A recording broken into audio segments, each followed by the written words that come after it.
Cyn mynd am dro, dwi am ddangos beth sydd gen i'n tyfu y flwyddyn yma. Mae hi ddiwedd mis Gorffennaf erbyn hyn, ac mae'r Monge 2 yn dod i ben dwi wedi cael dipyn go lew ohonyn nhw.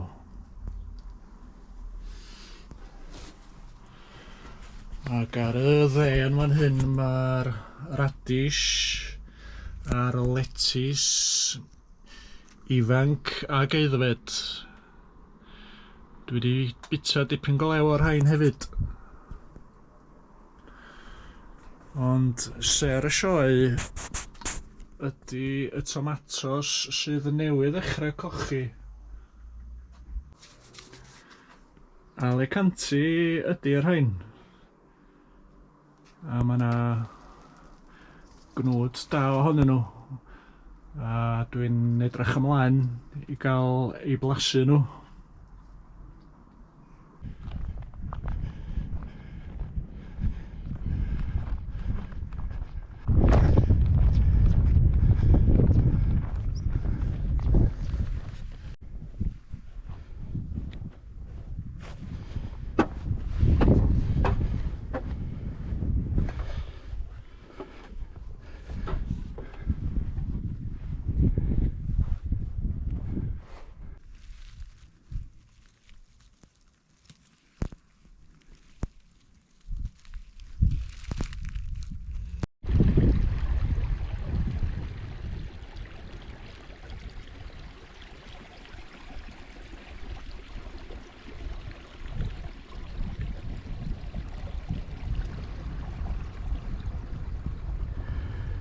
Dwi rhwng y ddau lyn tro yma, a be dwi am wneud ydy nofio yr afon fach yma sydd ond ryw 30 metr o hyd.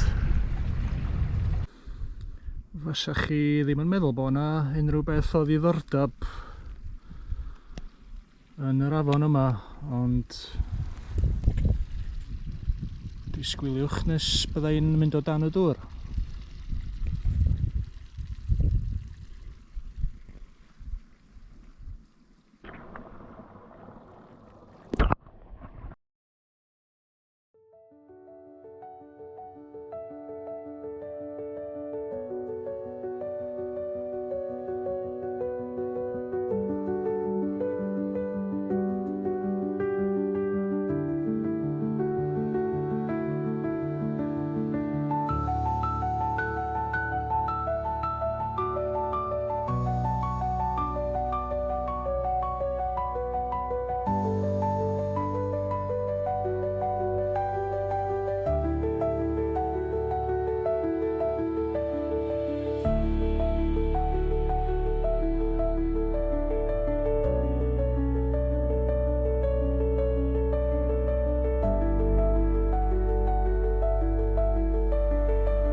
Dwi'n gweld yr afon fach yma fel meithrinfa I frithyll bach ifanc. Ellan fan hyn bod nhw allan o gyrraedd pysgod mwy sydd yn debyg o'i bita nhw.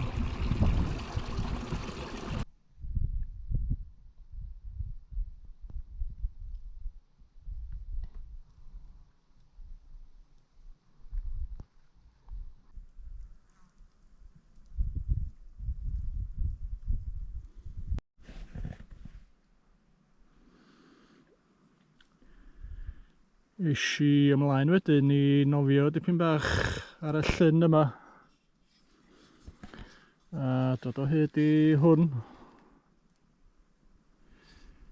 darn o aluminium ydi o,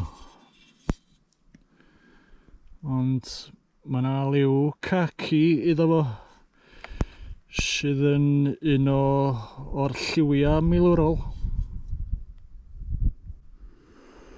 Yn ystod yr ail ryfel byd, mi oedd yna beilotiaid yn cael eu hyfforddi yn yr ardal yma. A buodd yna ddwy ddamwain lle bu I ddwy awyren hedfan yn syth I mewn i'r mynydd. Un yn hedfan I mewn i'r graig yn fancw ac un arall yn fancw. Flwyddyn union oddi wrth ei gilydd i'r diwrnod. Felly ysgwn I os ydi hwn yn ddarn o un o'r awyrena. Ellai fod o ddim wedi cael ei luchio yn syth o'r ddamwain, ond ella bod yna rhywun wedi gario yma a'i luchio i'r llyn.